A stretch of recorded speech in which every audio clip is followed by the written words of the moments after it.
everybody, welcome back to another session of Tips from the Trenches. So why does my mother say these unkind things to me? And why does she continue to accuse me of stealing from her when this is just not true? In our previous session, we looked at getting ready to visit somebody in long-term care. And we specifically focused on preparing ourselves mentally and emotionally for difficult scenarios, and this kind of accusation was just one of them. Now, not wanting to sound like a stuck record, but as you know, I'm always using any opportunity to emphasize and highlight the importance for caregivers of having dementia education along with joining a caregiver support group. This just helps us to make sense of behavior. It helps us to separate the person from the dementia, and the support groups make us realize that we are not alone, that we have others that are walking this journey with us. So if that's all it takes, attending education and being part of a support group, if that's what it takes to get an A+ as a caregiver, then I want to ask you this question. Why then, despite taking many dementia education courses and joining caregiver support groups, do some caregivers still struggle so much with these changes, and why do they respond in ways that cause more anxiety and stress for both themselves and for the person living with dementia?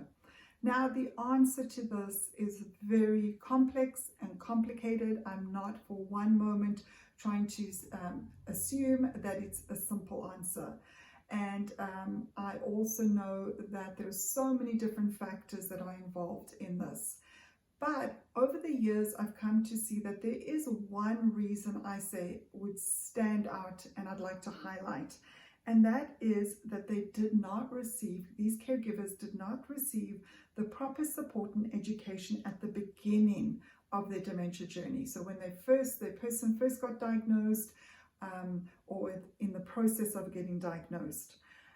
One of the reasons that I really am so passionate about staying committed to walk alongside caregivers is because of the many individuals I've met over the years who have said almost word for word the following to me. If only I had taken this dementia education course and had joined the caregiver support group when my husband, when my dad, when my aunt, when my sister was first diagnosed, I would not have experienced all the stress or to the level of stress that I've experienced. I would have not experienced the caregiver burnout. I would have been a much better caregiver to my person.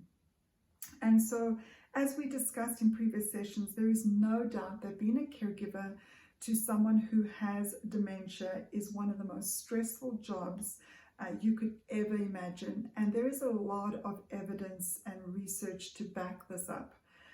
It can severely compromise your health, your overall well-being. And unfortunately, often it's only when the caregiver is in a crisis situation and basically burnt out that they do end up reaching out for help, or other family members or friends will reach out on their behalf. The caregiver might then join a support group, they may start taking education, and despite experiencing maybe some short-term benefits from learning strategies, when they're back in their very stressful day-to-day caregiving situation, it's very difficult to have that emotional capacity to understand that this is the dementia and not the person, and that you need to connect and validate instead of correcting and arguing, and that you have to not take things personally. When a person is exhausted, and really many of these caregivers have been on the brink of caregiver burnout for months, it is very difficult, despite you having such good intentions, in that moment when you are triggered to try to pull out from your toolkit anything that you've learned in your education sessions, and that's just to be honest. But on the flip side of that, caregivers who have attended and received education and been part of a caregiver support group early in the dementia journey are much less likely to experience caregiver burnout.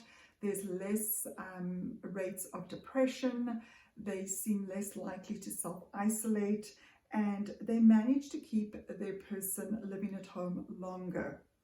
So what can we do to encourage caregivers to get the support that they need early on in the journey? So I'd like you to join me in using any opportunity available to encourage caregivers to really reach out to their Alzheimer's Association or societies in their community, to go to their healthcare provider to ask for resources that are available in the community. Perhaps the way that you can support the caregiver in your life is to offer to do that research for them and to find these supports for them.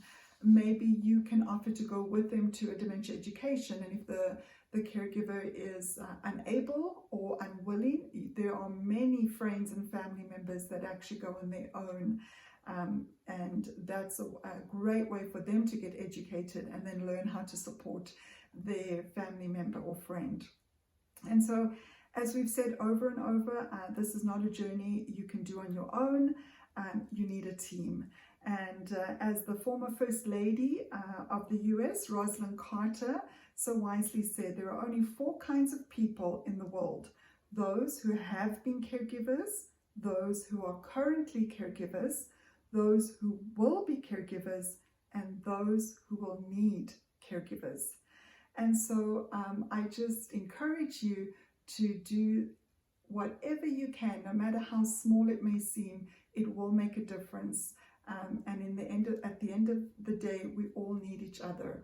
And so thank you so much for your attention. Please do share these sessions. This is one little way that you can help others to get this information.